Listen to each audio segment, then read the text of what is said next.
اعوذ باللہ من الشیطان الرجیم بسم اللہ الرحمن الرحیم النبی اولی بالمؤمنین من انفسهم وازواجه امہاتهم وَأُولُو الْأَرْحَامِ بَعْضُهُمْ أَوْلَى بِبَعْضٍ فِي كِتَابِ اللَّهِ مِنَ الْمُؤْمِنِينَ وَالْمُهَاجِرِينَ إِلَّا أَن تَفْعَلُوا إِلَى أَوْلِيَائِكُمْ مَعْرُوفًا كان ذلك في الكتاب مسطورا وإذ أخذنا من النبيين ميثاقهم ومنك ومن نوح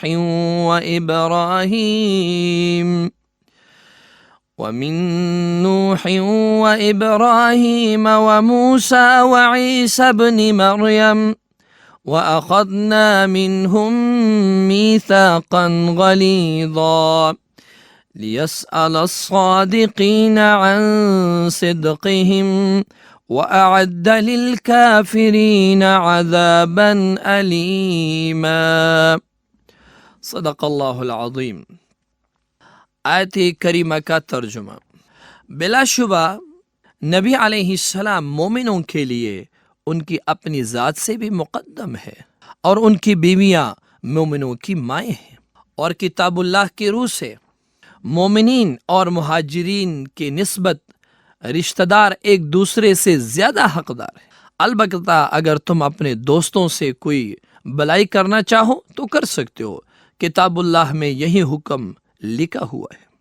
اور اس عہد کو یاد رکھو جو ہم نے سب نبیوں سے لیا، اور آپ سے بھی اے نبی علیہ السلام، اور حضرت نوح، ابراہیم، موسیٰ اور عیسیٰ ابن مریم علیہ السلام سے بھی، ان سب سے ہم نے پختہ عہد لیا تھا تاکہ اللہ تبارک و تعالی سچے لوگوں سے ان کی سچائی کے بارے میں سوال کریں، اور کافروں کے لیے ہم نے دردناک عذاب تیار کر رکھا ہے۔ سامعین کرام، آج کا ہمارا یہ درس سورۃ الاحزاب پارہ نمبر 21 آیت نمبر 6 تا 8 پر مشتمل ہے۔ پہلی آیت میں النبی اولی بالمؤمنین من انفسہم میں فرمایا گیا کہ آپ صلی اللہ علیہ وسلم آپ سب کے خیر خواہ ہیں، تم اپنے آپ کے بھی اتنے خیر خواہ نہیں ہیں، اور یہ خیر خواہی دنیاوی اور اخروی لحاظ دونوں سے ہے، کیونکہ آپ کی تمام امت کو آپ کی وساطت سے ہدایت کا راستہ نصیب ہوا ہے، جس میں دنیا اور آخرت کی فلاح ہے۔ آپ ہمارے معلم ہیں، آپ ہمارے مربی ہیں، آپ تمام امت کی روحانی باپ ہیں اور استاد ہیں۔ ابو ہریرہ رضی اللہ تعالیٰ عنہ کی روایت ہے، سامعین کرام، امام بخاری نے نقل کیا ہے کہ آپ صلی اللہ علیہ وسلم نے فرمایا، جتنے بھی مومن ہیں میں ان سب کا دنیاوی اور آخرت کے کاموں میں سب لوگوں سے زیادہ حقدار یعنی خیر خواہ ہوں، اور جو مومن مرتے وقت مال و دولت چھوڑ جائیں ان کے وارث ان کے عزیز اور اقارب ہوں گے، وراثت ان کو ملے گی۔ اور آپ نے فرمایا، جو کچھ قرضہ یا چھوٹے بچے جو چھوڑ جائیں تو وہ میرے پاس آئیں گے، میں ان کا کام چلانے والا ہوں۔ بہت خوبصورت حدیث مبارک ہے اگر اس پر غور کیا جائے۔ لہذا تمام لوگوں سے بڑھ کر آپ صلی اللہ علیہ وسلم سے محبت رکھنا یہ ایمان کا بنیادی تقاضا ہے۔ بہت سارے حدیث مبارک ہے اس پر۔ حضرت انس بن مالک فرماتے ہیں، آپ نے فرمایا، تم میں سے کوئی شخص اس وقت تک مومن نہیں ہو سکتا جب تک کہ اس کو میری محبت اولاد، والدین اور سب لوگوں سے زیادہ عزیز نہ ہو۔ آگے فرمایا گیا، وَأَزْوَاجُهُ أُمَّهَاتُهُمْ، اور نبی علیہ السلام کی بیویاں مومنوں کی مائیں ہیں۔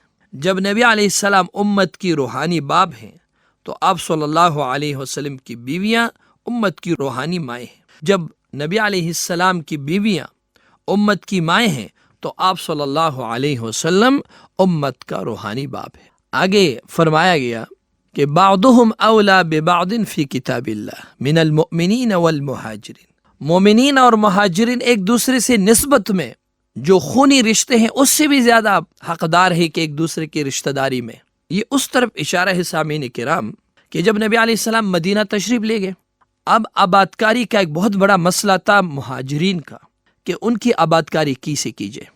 آپ صلی اللہ علیہ وسلم نے ایک انصاری اور ایک مہاجر کو بائی بائی بنایا جن کو مواخات کہا جاتا ہے، اور ان انصار نے دل کھول کر ان کو اپنا بھائی تسلیم کیا. اپنے مال دولت میں، اپنے کاروبار میں، اپنے گھر میں، اپنے زراعت میں ان کو اپنے ساتھ شریک کیا. یہاں تک کہ جن کی 2 بیویاں تھیں انہوں نے اپنی ایک بیوی کو طلاق دے کر اپنے مہاجر بھائی کے نکاح میں دیا.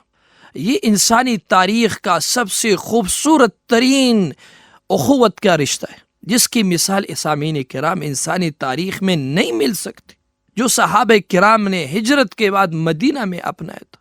رضی اللہ عنہم ورضوا عنہ، اللہ ان سے راضی ہو جائے، جنہوں نے ہمارے لیے درخشاں مثالیں قائم کی.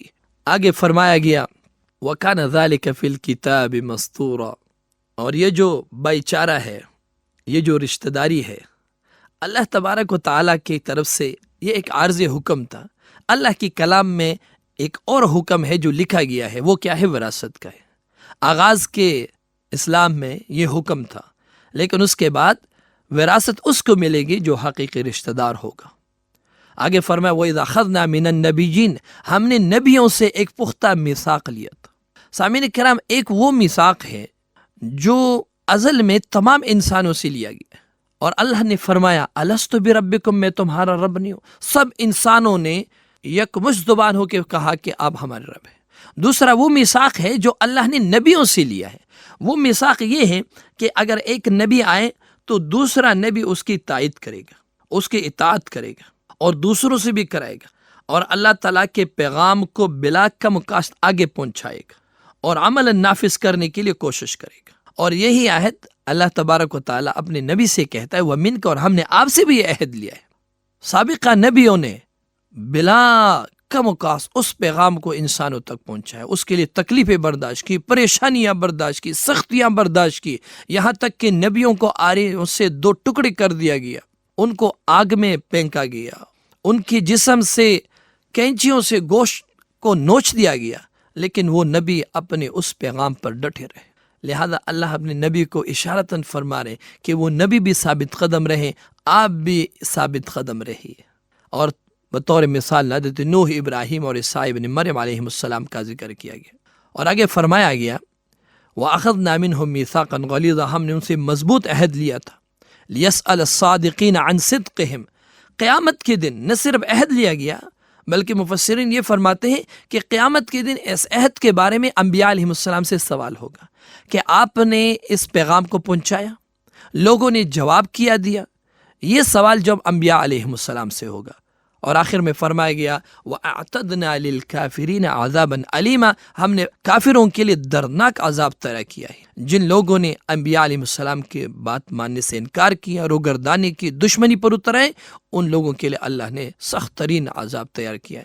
اللہ کی مہربانی ہے کہ جس نے ہمیں ایمان کی دولت سے نوازا ہے اور سلامتی اور ایمان کے راستے پر چلنے کی توفیق عطا کی ہے. اسی کے ساتھ جڑے رہیے، صراط مستقیم پر چلنے کی دعا اللہ تبارک و تعالی سے ہر وقت کرتے رہیے. اللہ ہم سب کا حامی و ناصر ہو. وآخر دعوانا ان الحمد للہ رب العالمین.